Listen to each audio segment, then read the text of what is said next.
Il y a beaucoup de fantasmes. Moi, à une époque, j'étais le patron des Anonymous. Quoi? Ouais. J'ai jamais été, hein. Mais en 2012, ils étaient absolument persuadés que j'étais patron des Anonymous. Ah, et en fait, ce qui se passait, c'est que... Je parle à qui, là? Non, mais c'était vraiment une époque où ils découvraient ce concept, hein, ils ne savaient pas ce que c'était. Et donc, pour eux, c'était une organisation, ce qui n'est pas le cas. Et donc, il y avait forcément un système hiérarchique et quelqu'un au haut de la pyramide. Et pour des raisons qui m'échappent essentiellement, parce que j'avais écrit des tonnes de trucs sur ce mode militant, machin, ils s'étaient dit, bon, bah, il maîtrise complètement le sujet, et il a fricoté quand même avec des hackers qui sont très proches de ces trucs-là, donc c'est vraisemblablement le patron d'Anonymous. Et j'avais expliqué à des gens qui étaient très clairement à un espace de distance des renseignements que non seulement tu n'es pas le patron d'Anonymous, mais il n'y a pas de patron, c'était une organisation décentralisée. Il n'y avait aucune direction, ça fonctionnait comme ci, comme ça. D'ailleurs, je l'avais écrit à de multiples reprises dans tout un tas d'articles. Donc non seulement je n'étais pas le patron, mais il n'y a pas de patron. Depuis, je pense qu'ils ont compris ce que c'était qu'Anonymous, donc ça a dû être fâché de ma fiche. Mais il y a certainement tout un tas de conneries, oui.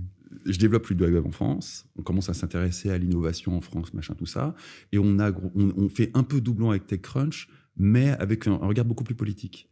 Parce que j'étais déjà très, très politisé à l'époque. Le truc cartonne, 1,5 million de visiteurs uniques par mois. Donc à l'époque, vraiment, c'était vraiment énorme. Et à un moment, je me dis, c'est bien gentil l'innovation en France, mais il nous manque un truc. Et après tout, on a quand même plein d'Africains de l'autre côté de la Méditerranée qui parlent parfaitement français et qui peuvent contribuer à tout ça. Tout ça fonctionnait sur le bénévolat. Le marché publicitaire était quasiment inexistant et personne n'avait envie de foutre de la pub sur un truc qui parlait de politique. Donc on commence à prendre des contacts à droite à gauche dans différents pays d'Afrique francophone pour avoir des gens qui, du cru, nous racontaient c'est quoi l'innovation à Douala, c'est quoi l'innovation vue du Maroc, vue de Tunisie, et on se constitue une espèce de pool de gens qui nous racontaient comment ça se passait l'innovation dans des pays certes francophones mais qui n'étaient pas du tout la France. Ça marche super bien, moi j'ai appris énormément de choses de l'innovation en Afrique. Et puis, dans le pool de rédacteurs de l'UDAWeb, il y avait Slim Amamou, qui est ce garçon qui s'est fait emprisonner par Ben Ali pour ensuite sortir de geôle après le départ de Ben Ali et terminer ministre. Et donc Slim, qui lui était très très politisé aussi, mais dans un pays autrement plus chaud que la France, et faisait partie de ceux qui sont devenus les fameux révolutionnaires tunisiens. Et on lui a, avec des potes qui étaient des hackers, prêtait lourdement assistance au point de se retrouver complètement impliqué dans la révolution tunisienne. Donc typiquement de fournir des proxys aux gamins tunisiens de façon à ce qu'ils puissent protéger leur identité, d'importer Anonymous sur le sol tunisien. C'est comme ça que je me suis retrouvé patron des Anonymous. Hein. J'ai un peu cherché la merde. On les a aidés à importer le concept d'Anonymous qui était strictement américain avant. C'était vraiment un truc très très américano-américain. C'est quoi le concept d'Anonymous ? Le concept d'Anonymous, c'est que tu te réunis à plusieurs, tu te protèges à travers une identité collective, qui est We Are Anonymous. Il n'y a pas d'individu. Donc du coup, si tu veux taper sur le système, bah, tu n'as personne. Tu veux corrompre le système, tu vas corrompre qui ? Il n'y a pas de chef. Tu peux donner à une organisation leaderless, sans leadership, sans hiérarchie, des objectifs qui font que de toute façon, l'organisation, elle va avancer. Tu ne pourras pas négocier, tu ne pourras pas la corrompre, tu ne pourras rien faire. Elle va avancer. Et on perd le contrôle, hein, donc c'est vraiment de la crypto-anarchie. Mais elle va avancer. Les gilets jaunes, c'est un peu ça.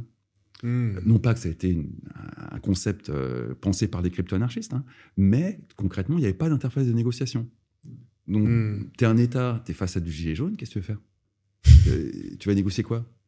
Quand tu vas leur demander qu'est-ce que vous voulez, tu vas avoir une espèce d'inventaire à l'après-vert de tout un tas de gens qui sont absolument incohérents, qui vont te demander tout et n'importe quoi, tu ne peux rien négocier. Anonymous, c'est la même chose, mais un peu réfléchi pour que ce soit ça. Donc on a importé Anonymous en Tunisie, on a fédéré un réseau de hackers en Tunisie, qui était le réseau du logiciel libre. On leur a porté assistance, on a aidé à défoncer la cyberpolice de Ben Ali, ce qui fait qu'on a rendu totalement inopérante la cyberpolice de Ben Ali, qui avait trouvé des techniques d'astroturfing pour éliminer les opposants politiques qui étaient sur Facebook.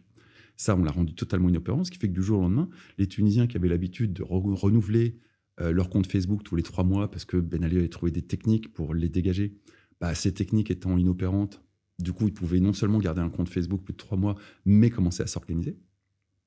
Le tout en profitant à l'époque d'un parfait anonymat, d'un pseudonymat. Ils étaient tous sous fausse identité.